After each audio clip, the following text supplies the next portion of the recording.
नमस्कार मंडळी.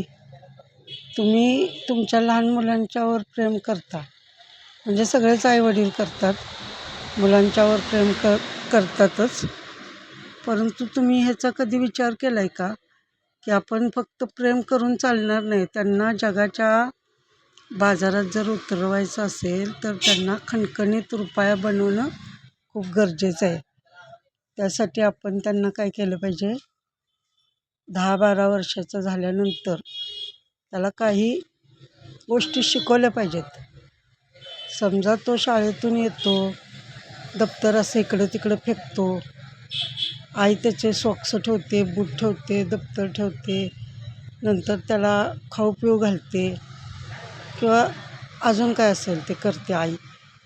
परंतु त्या मुलाला हे माहीतच नसतं की ह्या सगळ्या गोष्टी पुढं जाऊन आपल्या आयुष्यात आपल्याला त्या करायच्या आहेत. आणि तुम्ही अचानक त्यांना जर सांगितलं की हे कर बाबा कामं, तर तो करणार नाही, तो गोंधळून जाईल, त्याची सवय नसणार त्याला. त्यामुळं त्याचं आयुष्य उलथापालथच होणार आहे. त्यासाठी काय करायचं, 10-12 वर्षाचं मुलं झालं आपलं की त्याला स्वतःची दप्तर, पेन्सिल जे काय असेल ते व्यवस्थित ठेवायला शिकवायचं. काही वस्तू अस्ताव्यस्त पडल्या असतील तर त्या जागेवर ठेवायला शिकवायचं. बूट सॉक्स इकडे तिकडे टाकत असेल तर ते जागेवर ठेवायला शिकवायचं. एखादी चहा पिलेली कप अशी विसळायला शिकवायची. एखादं त्याच्या अंडरवेअर वगैरे कपडे जे असतील ते कधी तर त्याला धुवायला शिकवायचं. कधी तर त्याला पोहे करायला शिकवायचे, कधी त्याला शिरा करायला शिकवायचं. आणि जास्तीत जास्त तर वरण भात तर करायला शिकवायचंच. कारण तो त्याच्यावरही कधीही वेळ येऊ शकते. तुम्ही आजारी पडला, घरात कोण नसेल, तुम्ही लोक गावाला गेला असशिला, तर तुम्हाला असं वाटणार की आता काय करायचं, ह्या मुलाचं कसं.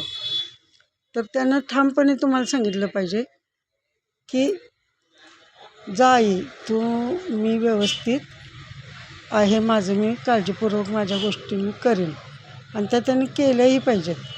कारण आयुष्य एवढंच नाही, आपल्याला पण माहिती आहे, आपल्याला आईबापांनी किती मार देऊन काय काय गोष्टी शिकवलेल्या आहेत. आणि आजी आजोबा असतील तर तुम्हाला माहीतच आहे, मामा वगैरे, त्या लोकांनी आपल्याला बसण्यापासून, उठण्यापासून, उभा राहण्यापासून, नखे कापण्यापासून, कपडे घालण्यापासून सर्व गोष्टी त्यांनी शिकवलेल्या आहेत आपल्याला. आणि आपण त्या शिकलोही आहेत. काही वेळेला गोड बोलून नाही ऐकलं तर मार देऊन आपल्याला शिकवलेलं आहे पूर्वीच्या लोकांनी. पण आपण काय करतो की मी आहे बाबा, मी सगळं करते, तू फक्त शाळा शिक. पण फक्त शाळा ही त्याच्या आयुष्यात पुरेशी आहे का? नाही ना. त्याला ह्या बाकीच्या गोष्टी पण आल्या पाहिजेत.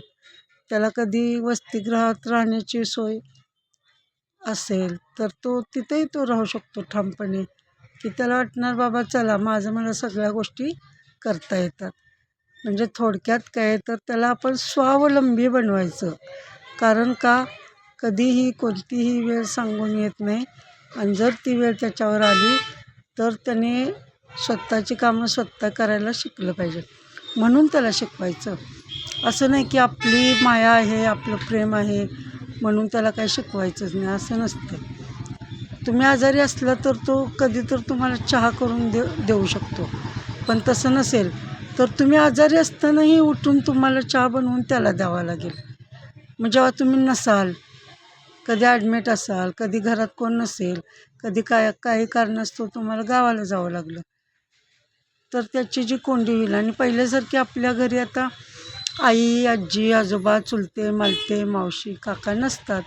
त्यामुळं आपल्यावर ही वेळ कधी ना कधी येते. आणि त्यासाठी आपण आपल्या मुलांना बेसिक गोष्टी तरी शिकवायच्या. जसं की चहा करणे, वरण भात करणे, शिरा करणे, पोहे करणे, आपली कपडे विसळून ठेवणे, आपली एखादी प्लेट धुवून ठेवणे, आपली वस्तू व्यवस्थित ठेवणे, घरात पसारा पडला असेल तर एका दिवशी तो लावण्यास मदत करणे, घरात जास्त कामं असतील तर ती कामं करण्यास मदत करणे, किंवा व्यावहारिक दृष्टीतून पण काही गोष्टी त्याला खरेदी करायला लावणे. जर समजा तो तोटा करतोय की फायदा करतोय, तो कसा खरेदी करतोय हे पण आपल्याला समजतं आणि आपण त्याला त्या गोष्टी शिकवू शकतो. त्यासाठी आपण सुजाण नागरिक व्हा.